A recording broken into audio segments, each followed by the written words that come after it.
Assalamu alaikum wa rahmatullahi wa barakatuh. Wa alaikum assalam wa rahmatullahi wa barakatuh. Welcome to Halal Charity TV, Charity Made Visible, the media arm of Halal Charitable Trust, non-governmental organization, non-profit making organization based in Mtwapa, with the sole aim and purpose of helping the community. Leo alhamdulillah tumetembelewa na mwandishi, tumetembelewa na mwalimu ambao tutazungumza kwa kina kuhusu kitabu ambacho amekilaunch juzi hapa Mombasa inshallah. Sheikh, karibu na tungependa ujiintroduce.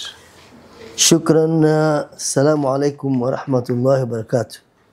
Kwa majina mimi naitwa Salim Muhammad Abdurrahman na ni mwalimu wa siku nyingi. Nimeanza kufundisha wakati tangu 1974 na nimefundisha katika viwango tofauti tofauti. Nilianza kufundisha primary school, alafu nikafundisha katika secondary school baadhi. Kisha nikafundisha Teachers Training College, lakini kabla sijafundisha Teachers Training College nilikuwa mufattish, yani school inspector, wakati ule wakiitwa zonal inspector wa school katika eneo la Malindi. Kwa hivyo nikafundisha, baada nikawa inspector, alafu nikaja nikafanya kazi katika Shanzu Training College, chuo cha walimu, kama manake mkufunzi wa somo la IRE kwa miaka takriban 14. Mashaallah, mashaallah. Sasa Sheikh, ni nini ilikufanya uandike kitabu? What inspired you to write this book? Actually mimi nimeandika kitabu na sio kimoja hichi. Walillahi alhamd, nimeanza kuandika kitabu tangu nilikuwa mwalimu Shanzu, baada ya kuwa na kufanya kazi na Kenya Institute of Education nikapata exposure, tukawa tunaandika vitabu, alafu tunakwenda training kufundishwa jinsi ya kuandika na jinsi ya kutengeneza curriculum za upande wa IRE. Nilikuwa panel member kwa miaka mingi kwa hakika, lakini shauku kubwa iliyonipa ambayo imenifanya niandike kitabu kwa walimu wa madrasa, nilipotoka training mwanzo 1976 niliona kuna gap kubwa baina ya sisi walimu wa shule wakati ule na walimu wa madrasa. Shauna. Kwa hivyo nikatia nia katika roho yangu, Allah Mwenyezi Mungu akinijalia nitajaribu kuwafundisha yale niliyopata mimi nilipokuwa Teachers Training College walimu wa madrasa, ili na wao pia wapate maalumati haya, kwa sababu kwa miaka mingi kulikuwa hakuna trainings, walimu wetu walikuwa hapati trainings za kusomesha.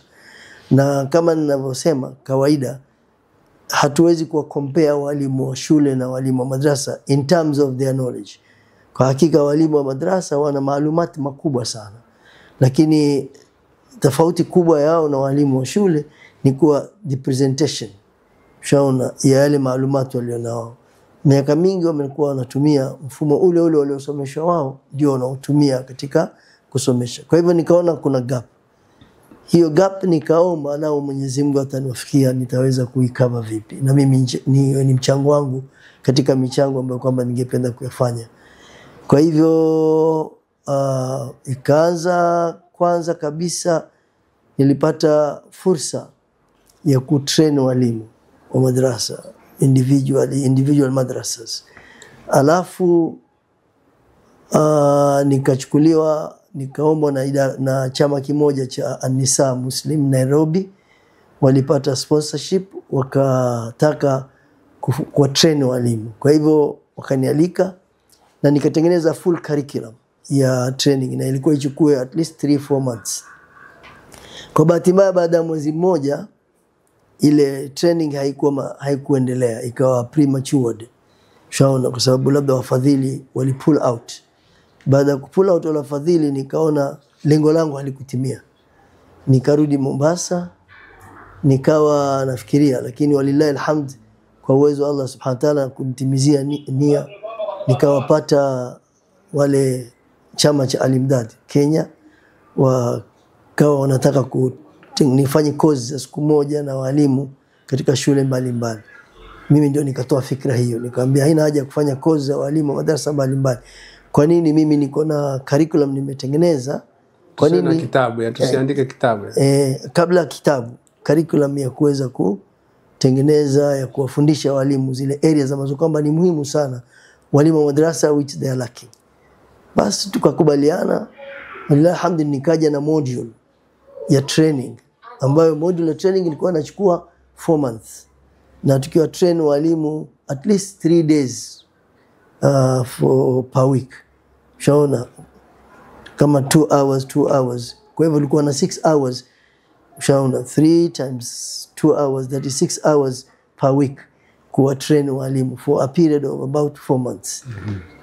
Sasa Sheikh, ukiangalia tofauti ya walimu wa skuli na walimu wa madrasa, walimu wa skuli wao wakimaliza masomo yao kama ni ya secondary wanaenda college. Kuna college specifically kama Shanzu Teachers College.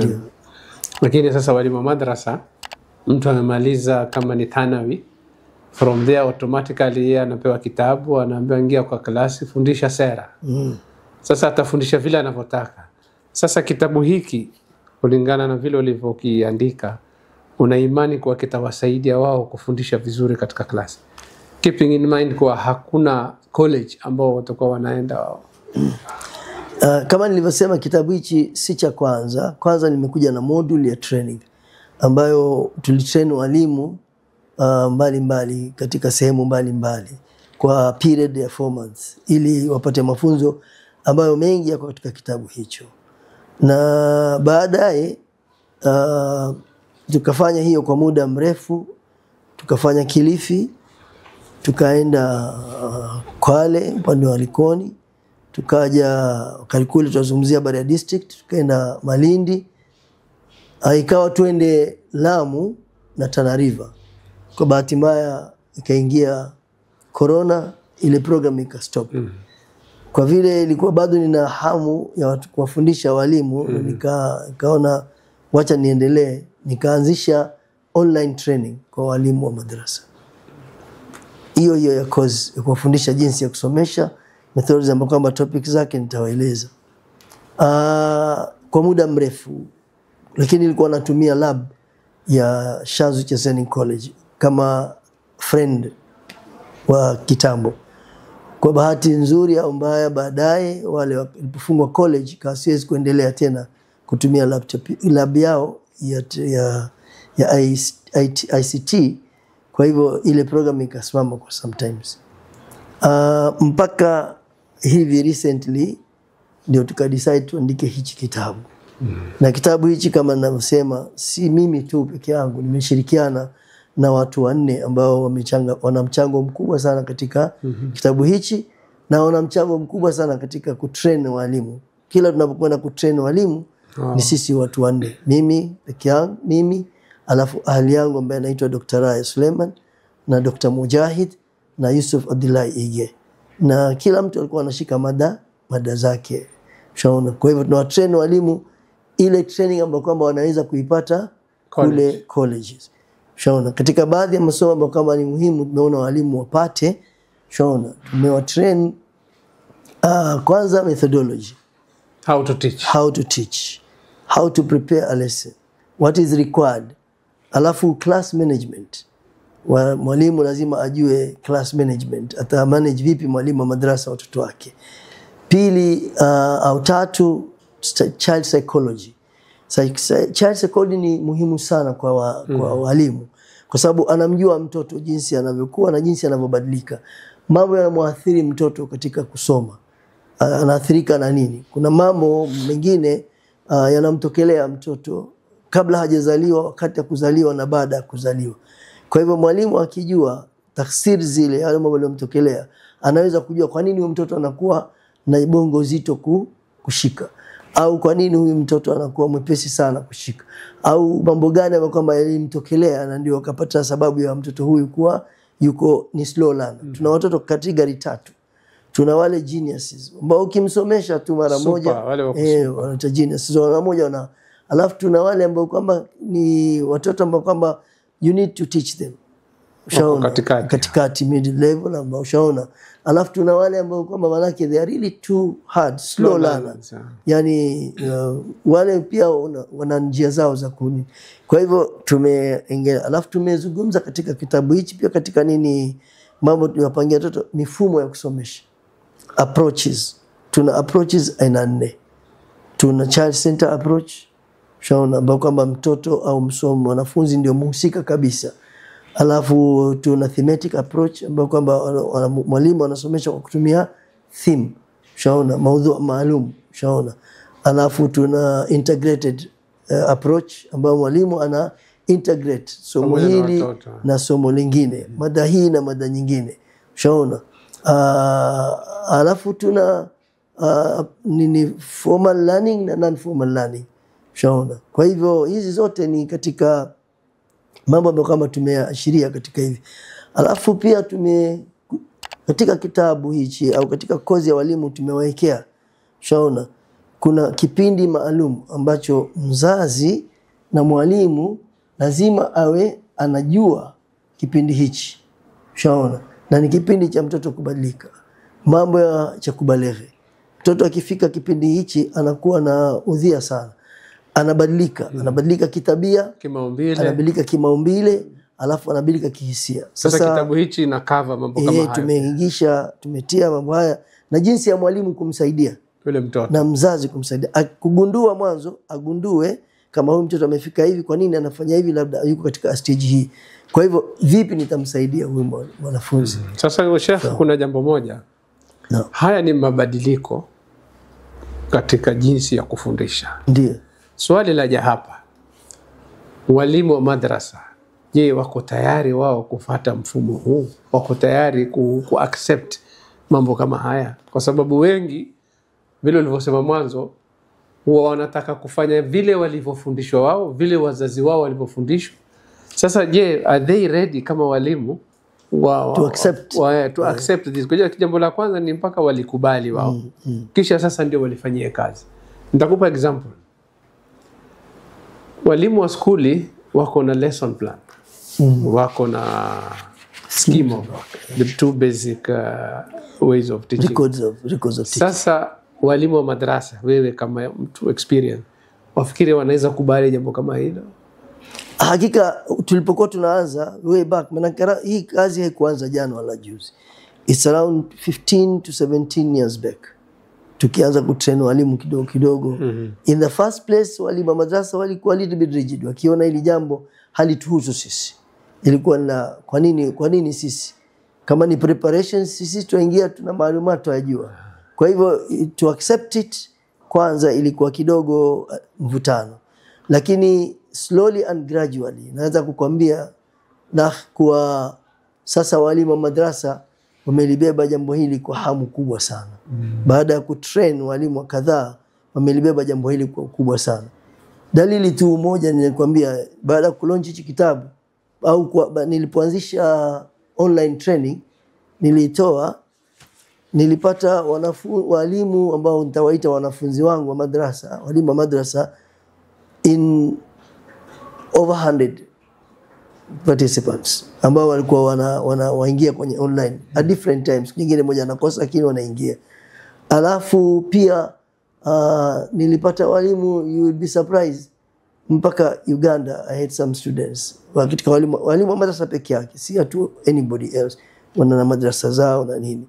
Kwa hivyo ni kitu accept na lazima accept kwa sababu sasa mambo yamebadilika. Way forward ni hivyo, hakuna mabadiliko lazima uende na mfumo. Kwa sababu sasa ni mfumo, kwa sababu wengine walioanza waliona kuwa wameweza kuwavutia. Moja katika lengo kubwa ambalo lilifanya kwa hakika hichi kitabu au training ya mwalimu wa madrasa ipatikane ni baada ya research kufanywa sometimes back in 1980, 82 somewhere there. Kulifanya research nyingi, kwa nini watoto hawapendi madrasa? Mbona watoto hawaendi madrasa kama wanavyopenda skuli? Kwa hivyo wakati wa kufanya hiyo, moja katika findings yale walioyaona, wakaona kwa sababu walimu wa madrasa wamelack techniques of teaching. Shaona. Hakuna kivutio chochote wanapofundisha. Yani system ya kufundisha imekuwa ni ile monotony ile shaona chorus reading na mambo kama haya shaona. Kwa hivyo wakaona if these things can change, alafu pia wakaona jambo lingine kwa syllabus ya madrasa is static shaona, ni ile doesn't change shaona. Lakini kwa baada ya muda shaona, baada ya kutrain walimu na nini, they saw ile format ya kutengeneza syllabus. Tukawafundisha format ya kutengeneza syllabus, tukawafundisha namna ya kutengeneza lesson plan, namna ya kutengeneza schemes of work, na they accepted it majority shaona. Labda kama kuna watu ambao kama hawaja accept ni wachache sana. Sasa kuna madrasa yote Sheikh ambao wazahitaji saa hii ambao establish madrasa tuseme hapa Coast ambao wako wanafanya hivi ambao wewe umefundisha, they have a lesson plan, they have a scheme of work, yani they made the mode of teaching is more modern, is different from the way our forefathers were doing or our teachers were doing. Alhamdulillah, I want to not list this to praise ourselves, lakini katika madrasa ambazo kama tumewafanyia training ya kwanza kabisa ambayo unaweza kuwa very proud about it kuwa wanafuata mfumo huo ni Markaz An-Nur. Markaz Nur kutaje iliyoko Mombasa. Alafu pia Al-Munawwar. Tumefanya training na wao mbali kabla ya hapo, alafu baadaye pia Al-Munawwar wako mbele katika kufuata kutengeneza mambo kao. Tuliwahi kutengeneza syllabus na wao. How to come up with the syllabus, na tukawafundisha na wakatengeneza syllabus wao wenyewe. Kwa hivyo at least wana syllabus kawaida ambao wametengeneza kwa kufuata mfumo nao takikana kutengeneza syllabus, na nafikiri they review their syllabus from time to time, lakini at least they got an idea. Alafu kuna madrasa like Alawia, the recent madrasa kwamba iko pale ya watoto Sargoi pale, Sargoi pale opposite Gurnanak School. It's a new madrasa, lakini alhamdulillah we train them na wanafanya. Na pia Markaz Imam Nawawi ambayo iko Jomvu pia walillahi alhamd they are following that. Na in fact kama Markaz Imam Nawawi mpaka zile methods of teaching, the modern method of teaching, yule mudiri wao Said Umar amejaribu sana, maana zile demonstrations, teaching through demonstrations, teaching through manake explanations, teaching wanazifuatia. Tumewafundisha na wana evident kuwa wanazifuatia, manake we visit them from time to time. Kwa we are moving forward. We are moving forward. Alafu afikiri hata Imam Shafi pia we train them and they still adapt. Sasa Sheikh, kuna jambo moja shauri elimu ya madrasa vile inavyofundishwa, hakuna standard syllabus or a common syllabus. Madrasa hii ina syllabus yake, madrasa hii ina syllabus yake, madrasa ya kule ina syllabus yake. Sasa nyinyi kama walimu ama nyinyi kama mnafundisha walimu, what programs do you have to make sure that we have one syllabus all madrasa irrespective of the aqida? Yani tuna syllabus moja, kisha tuna mtihani mmoja. Kama mtoto akifanya tuseme thalith thanawi, that is secondary school, akimaliza atafanywa mtihani wa kitaifa, certificate atakaopewa yeye it is recognized not only in this country or even outside. Inajulikana huyu mtoto amefika daraja fulani. Lakini sasa utaona madrasa hii ina certificate zake, madrasa hii ina certificate zake. Sasa nyinyi kama walimu wa walimu, what plans do you have for that? Ama how do you find about that idea? Wallahi hiyo ni moja katika jambo ambalo kwamba limefanywa juhudi sana na vyama vya Kiislamu. I remember SUPKEM came up with the idea, NUKEM came up with an idea ya kuwa na uniform curriculum. Al-Islam in Malindi came up with an idea of coming with a uniform curriculum, na mambo kama wako watu wengi na tumefanya sana. Lakini tatizo lilioko ambalo kwamba liko ni kwa wide we don't have a unified curriculum for madrasa zote, ni masala ya akida, na si rahisi kuweza kuitoa hiyo, japokuwa things are changing. Tuamini with time and in the coming years tutaweza kuwa na common. Lakini shekhe, katika akida the basic is the same. Basic is the same, lakini sasa ni mvutano. Basic, kwa nini tusiangalie zile basic kwanza, ule msingi, kisha haya mengine baadaye tuta. Ndio nakwambia, like right as we are talking now, kuna organization ambayo it is registered in Nairobi, hii kina Muslim Education, hii kina Sheikh Nidhama, naam, ambao wamefanya na the government is recognizing it, alafu wamekuja na curriculum, wameipitisha in every district or every county.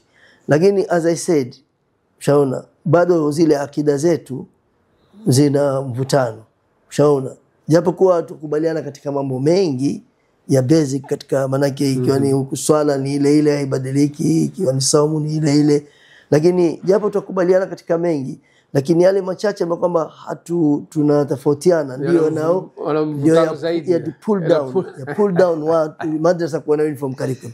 Lakini wacha nikwambie Sheikh, naam, idea ya kuwa na common curriculum, uniform curriculum ni idea ambayo kwamba watu wote wameikubali.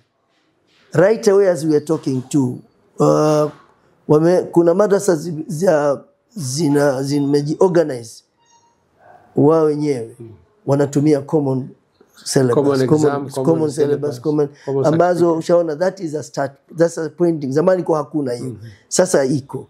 Utaona kama wale wanaotumia madrasa nini curriculum ambayo kama imetoka Mambrui au nini, they have so many madrasas ambazo kwamba wanatumia. Alafu hizi huku Mombasa ambazo kwamba ushaona there are so many other madrasas ambazo wanatumia madrasa, na pia wanafanya common examination, ushaona. Kwa hivyo idea is bought by every group, despite kuwa kuna kutoelewana on common karibu kufanya moja, lakini at least imeweza kuweza combine madrasa nyingi. Some of them even there in Nairobi, other part of the country, wanafanya hiyo common curriculum, common examination. Waje wengine wana fikra ya kuwa hii ni program inatoka nje ya nchi, tunaletewa syllabus hii, tunapelekwa tushike njia fulani ama tuende mfumo fulani, ambapo ukiangalia mashekhe wako pande zote na basic ni zile vile walivyosema, swala, saumu, haji, jambo yote yale tunaweza tukafundisha mtoto wetu akawa anajua mimi nafanya mtihani huu, nikipata certificate yangu itakubalika popote. Anyway, coming to that, tuko na colleges zetu kweli sahihi, mtoto anaweza sema mimi nataka kwenda kusomea ualimu wa madrasa? Do we have such colleges? No, we don't. As a moment we don't. Lakini there are plans to establish such colleges. Shaona hata hawa wale Nairobi pia, that is wametengeneza curriculum ya teachers college ambayo kwamba it has not yet been approved, though the curriculum has been approved, shaona, by the ministry. Lakini tatizo lilioko kuwa na training college, shaona, moja katika requirements ambazo kwamba lazima ziweko ili government iweze recognize ni the certificate ya O level, ushaona, minimum, yani ushaona minimum entry point ni O level. Bado hawajakubali ministry kwa even thanawi inaruhusiwa ni equivalent to O level. Na ni kwa sababu ya media of communication. Hata hiyo syllabus waliotengeneza, curriculum waliotengeneza, which I participated in part of IRE section na wengine, is still bado imetengenezwa kwa lugha ya Kiingereza, ushaona. Kwa hiyo inakuwa mpaka ministry kwanza waweze kukinai kwa curriculum yaweza kutengeneza. Hata Islamic curriculum, it has its own curriculum, yani Islamic studies, it has its own curriculum. Wakikinai hiyo, then tuweza kuwa na curriculum zinazokwenda sambamba. Sasa ni sisi tuwa convince wao kwa sisi kama Waislamu nataka walimu wetu wa madrasa wafundishe hivi, ndio wao nafikiri watakina. Anyway, let's go to the next point. No.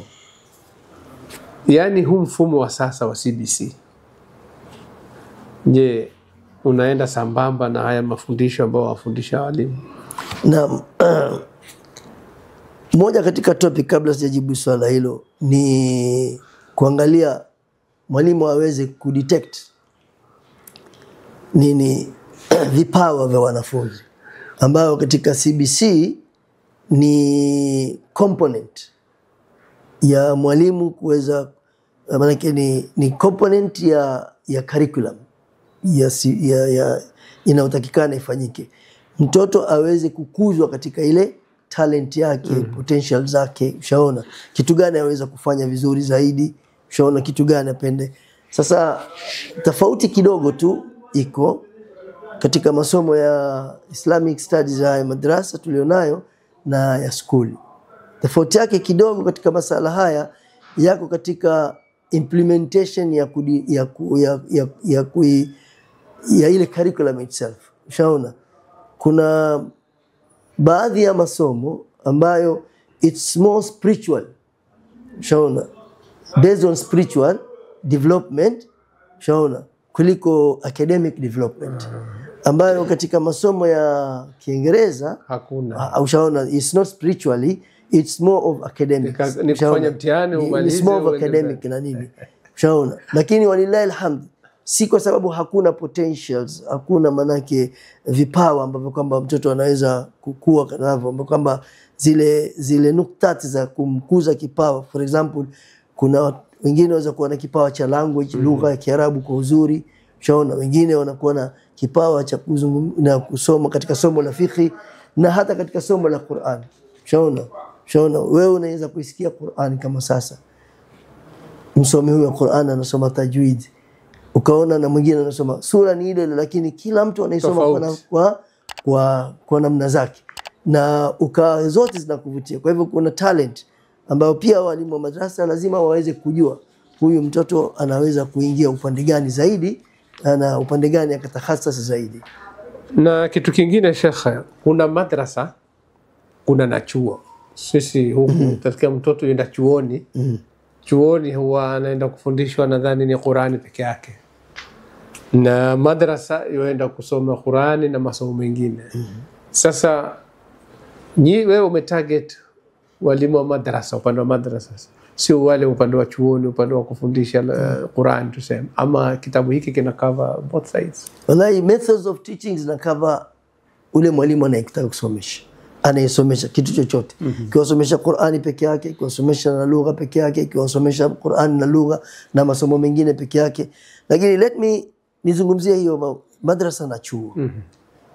Hizi ni terminologies ambazo twazifanya, na wakati sisi tunasoma au wakati watu tunaangalia, tunaona ukiambiwa unaenda chuoni, sisi tupokuwa tunakwenda chuoni tunasoma Qur'ani, tunasoma hadithi, tunasoma sera, tunasoma tauhidi na masomo mengine yote, lakini tunaita chuo. Ni tamu, lakini chuo ni ile madrasa. It's the same thing. Yeah, is the same thing. Na madrasa ni ile chuo. Isipokuwa level za kusoma zilikuwa tofauti tu. Sasa kitu ambacho kwamba bado kina utata, na ambacho kama lau tutaweza kukibadilisha, itakuwa jambo la muhimu sana. Inshallah. Ni jambo ambalo kwamba la kila mtu akikua anaweza kuanzisha madrasa yake. Hakuna level maalumu au kiwango maalumu ambacho kinampa mtu nafasi na fursa akapewa ruhusa au kibali cha kuanzisha madrasa. Kama vile tunavyokuwa ona katika mashule. Mtu leo amesoma pengine labda mpaka mutawasita tu, aweza kufungua hiyo unaposema chuo na kaita madrasa. Chuo is the same thing as a Kiswahili name, na madrasa is an Arabic terminology, which means school in an English terminology. Sasa Sheikh, kuna jambo lingine hapa. Ukiangalia siku hizi watoto huwa mara nyingi wanasukumwa zaidi upande wa skuli kuliko upande wa madrasa. Unaona ule muda ule mtoto anatumia upande wa skuli ni muda mwingi ukifananisha na upande wa madrasa. Mpaka watu wengine wameanzisha integrated schools. Integrated school ni maana mtoto anapata elimu ya dini na elimu ya dunia. Do you think integrated schools is a solution ya hawa watoto wapate elimu kamili yani? Warabu wanasema usichokipata chote usikiache chote. Kwa hivyo unapata kile ambacho kwamba una kadri hapo. Integrated school zimekuja kwa hakika kwa kweli kuweza kutoa fursa ni watoto wapate nafasi ya kusoma dini. Lakini kosa hili la watoto kupata muda mfupi wa kusoma madrasa na skuli tulilianzisha sisi wenyewe, tukalikubali sisi wenyewe, ushaona, kwa sababu policy ya serikali ilikuwa hakuna hiyo. Na even then mpaka sasa hivi, in fact hii CBC it is favoring us more than the other period, the other system of education. Lakini naona kwa sababu wazazi wengi walikuwa hatujui rights zetu katika education. Ndio. Kwa hivyo tukiambiwa watoto lazima waje Jumamosi, hakuna skuli ambayo ilikuwa ina government policy ambayo sema lazima watoto waende shule Jumamosi. Lakini sasa mtoto atakosa, wazazi watasonga mbele, yeye atakosa. Ndio nasema sisi wenyewe because we didn't know our rights. Shaona ndio tukakubaliana na mambo kama haya. Shaona na kwa sababu ya udhaifu huo na kuto participate katika school boards, shaona kama PTA na nini, tukatoa nafasi wakipitisha hizi policy zao za skuli za kienyeji, shaona inakuwa ni lazima sasa watu wote wafuate, shaona. Lakini kama ilikuwa twajua rights zetu na kama ilikuwa tunaingia katika hizi, it's not recognized by the ministry. It's not. Hata ukiangalia circular letters za ministry, at the time ya kusomesha it has been specifically speculated clearly. Watoto by saa 10 they have finished the day's lesson. Washaenda nyumbani. Washakwenda nyumbani. Na hii issue integrated, let me tell you, it didn't start today. Integrated, it started historically. Sisi nakumbuka when I was in school tulikuwa tunasoma fiqh, Qur'ani, hadithi, shaona na sera. Na tutasoma masomo ya Kizungu. That is far back in 1965, 62, 63, shaona. Haya masomo yote yalikuwa kwa school. Na that was an attractive, kikupa a bit of history. Ilikuwa ni attraction kuwa pull watoto ambao wanasoma wazazi wao wamesema hawawezi kwenda skuli wabakie madrasa.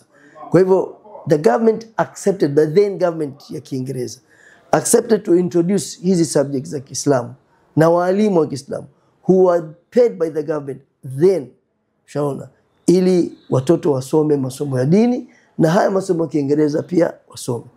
Lakini things changed after independence. Slowly and gradually wakaanza kuwa sieve wale walimu kwanza kwa kuwekea viwango vya entry point ya mtu kusomesha katika skuli, lazima awe na level hii na amefika hapa, shaona. That is how they fed them, they fed the program, shaona. Kwa hivyo ikabakia mwisho, ikabakia sasa ni skuli. Walimu wetu wakawa wale walikuwa wakisoma madrasa na wakisomesha skuli, walimu wa madrasa wakawa hawawezi tena kuingia skuli kusomesha, shaona. Lakini after that, shaona, ndio kawa sasa full fledged skuli. Ndio sasa tukapoteza mwelekeo. Lakini walillahi alhamd, now we are coming back. Shaona, hizi integrated school, hizi integrated school lao zingepewa himaya na zikapewa support na Waislamu wenyewe, basi I'm 100% sure kwa tutabit, ushaona, the intention ambayo kwamba iko. Jambo lingine Sheikh, lugha ya Kiarabu no is the media of instruction katika masomo yetu yote ya madrasa. Ndio. Lakini utaona walimu wengi wa madrasa huwa lugha ya Kiarabu inawapiga chenga. Ukiangalia upande wa skuli mtoto class 2, na jambo hili mimi nataka nilizungumze na walimu wengi, inshallah naomba wale ambao wanatusikiza, mwalimu yote ambaye anaweza kuja tukazungumza hilo jambo, tafadhali aje tuzungumze. Kwa nini emphasis sisi hatuwapatii watoto kusoma Kiarabu? Mtoto miaka 3 akienda skuli tayari ashaanza kukwambia you come here. Lakini mtoto anaenda madrasa, mwaka nenda mwaka rudi, lakini hachanganyi katika lugha ya Kiarabu. What is the problem? Kisha kuongezea, wewe mwenyewe hichi kitabu chako umeandika kwa Kiswahili, ambacho hiki ni cha kufundisha walimu wa madrasa. So I was expecting maybe kitabu hiki kiwe ni Kiarabu, ndio sasa yule mwalimu naye ajue atafundisha vipi Kiarabu. What do you think is the problem? Upande wa lugha ya Kiarabu. Wewe mwenyewe wazungumza Kiarabu vizuri, fluently, you're very good in Arabic. Tuanze na hili la mwisho. Hichi kitabu tumeandika kwa Kiswahili, lakini the module tulioandika, module ya kwanza training, tumeandika kwa lugha 3. Iko kwa lugha ya Kiarabu, iko kwa lugha ya Kiingereza, na iko kwa lugha ya Kiswahili.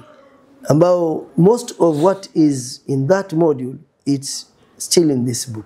However, bado iko tamaa na iko nia kukitranslate hichi kitabu kwa lugha ya Kiarabu.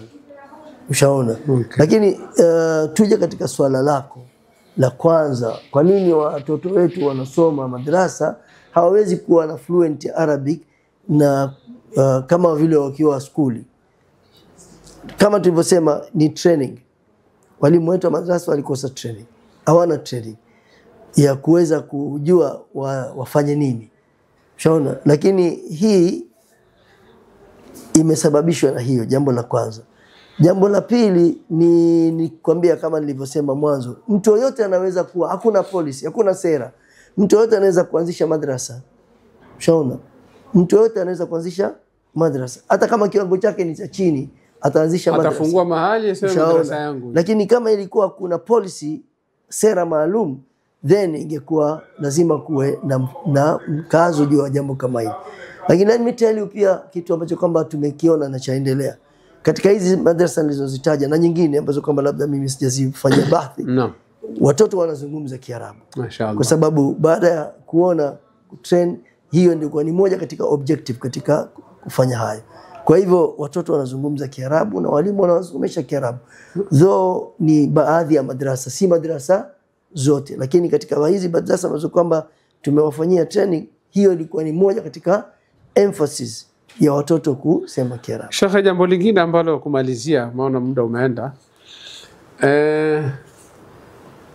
the motivation ambao walimu wa madrasa ambao wako nao, ile hamu ya kufundisha, uwaionaje vis-a-vis vile ambavyo sisi kama wazazi tunavyochukulia wale walimu wa madrasa, hasa upande wa mishahara ama kuangalia wale walimu?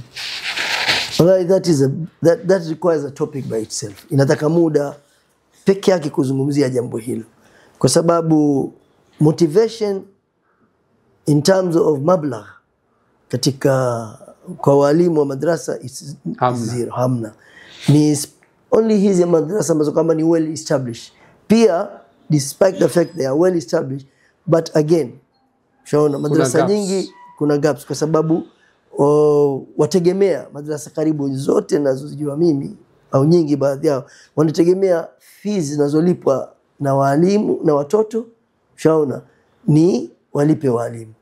Na most of the fees katika hizi madrasa ninazoelewa mimi nyingi, fees zake ni chache. Alafu at the same time wazazi hawajakuwa na raghba ya kuweza kulipa. Waweza kulipa mtoto mmoja kamlipia up to 10 to 20,000 in a school, lakini fees ya shilingi 300, 1,000, 200 itakuwa ni kuvutana.